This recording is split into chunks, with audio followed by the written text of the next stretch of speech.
तो उपाय शिवाजी महाराजांनी दिला. शिवाजी महाराजांच्या राज्याभिषेकानंतर शिवाजी महाराज आग्र्याहून परत सुखरूप येतील की नाही याची वाट सगळ्या भारतवर्षात लोक पाहत होते, जग सुद्धा पाहत होते. ते तिथून सुखरूप परत आले, गेलेलं सगळं परत मिळवलं आणि राजे झाले.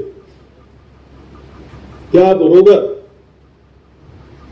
सगळ्या परकीयांची सत्ता भारतामध्ये संपुष्टात आली.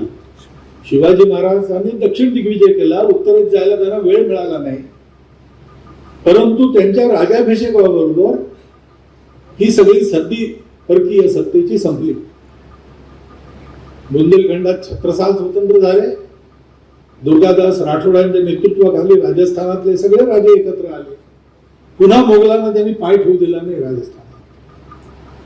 सुदूर पूर्वेला राजा चक्रधर सिंग कूचबिहारचे ते दुसऱ्या एका राजाला पत्र लिहितात की दक्षिणेत शिवाजींनी जसं केलं तसं आपण करू आणि हे जे सगळे राक्षस लोक आहेत यांना बंगालच्या समुद्रात बुडवून टाकू. कारण उपाय मिळाला. खरोखर युग बदललं. भारताच्या सतत पराजयाचं जे युग चालू होतं ते युग बदललं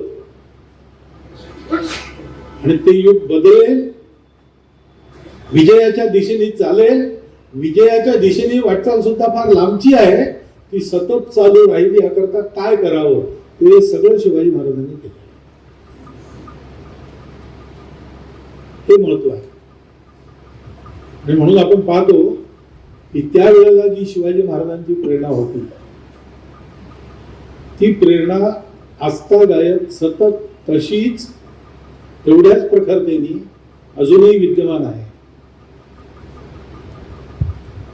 सगळ्या संघर्षामध्ये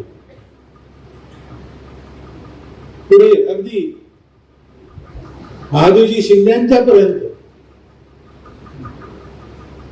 करताना बोलताना हे व्यक्त होतं कुर्ल्या महाराजांची प्रेरणा.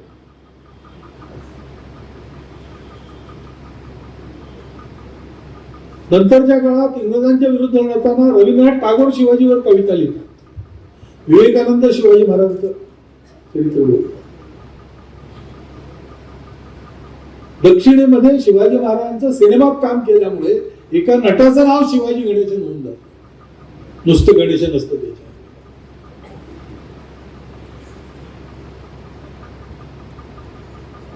हे शिवाजी महाराजांनी जे केलं ते असं म्हणून डॉक्टर हेडगेवार, गुरुजी आणि बाळासाहेब तिघांनी वेगवेगळ्या वेळी असं म्हटलेलं आहे की आपलं काम, संघाचं काम हे तत्वरूप काम आहे, व्यक्तिवादी काम नाही. ते चालू राहतं, व्यक्ती येतात आणि जातात, परंतु अशी निर्गुण उपासना कठीण असते.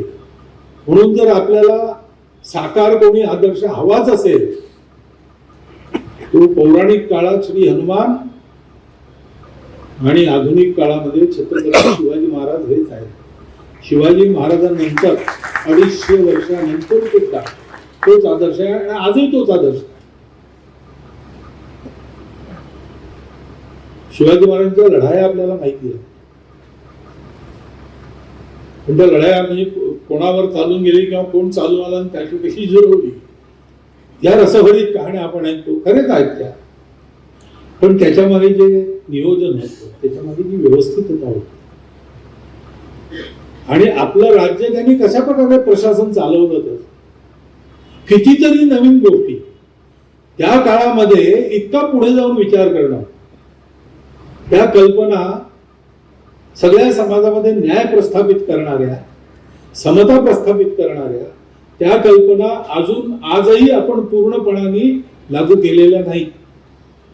पण त्यावेळेला त्यांनी त्या कल्पनेत आणल्या आणि राबवून दाखवल्या. अशा कितीतरी कल्पना ज्या क्षेत्रामध्ये आपण मागे हटलो होतो. कधी काळी आमची जहाज सगळ्या जगभर गेली, दक्षिण अमेरिकेपासून दक्षिण पूर्व आशियापर्यंत, पण तो जुना इतिहास आहे. शिवाजी महाराजांच्या काळी नेव्ही नव्हती स्वराज्याची, प्रयत्नपूर्वक जुनं शास्त्र, आधुनिक शास्त्र या सगळ्यांचा मेळ घालून त्याची माणसं प्रशिक्षित करून आरमार उभारल्याशिवाय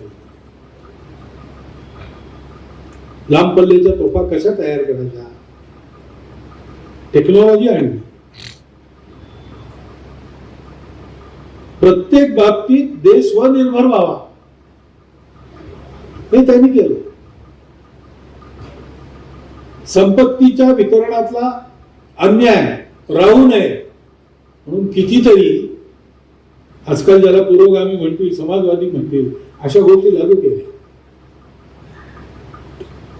आणि हे सगळं करताना आपल्या राष्ट्राविषयीची, त्याच्या स्वरूपाविषयीची, त्याच्या वस्तूविषयीची त्यांची कल्पना अतिशय स्पष्ट, नॉन निगोशिएबल अशी होती.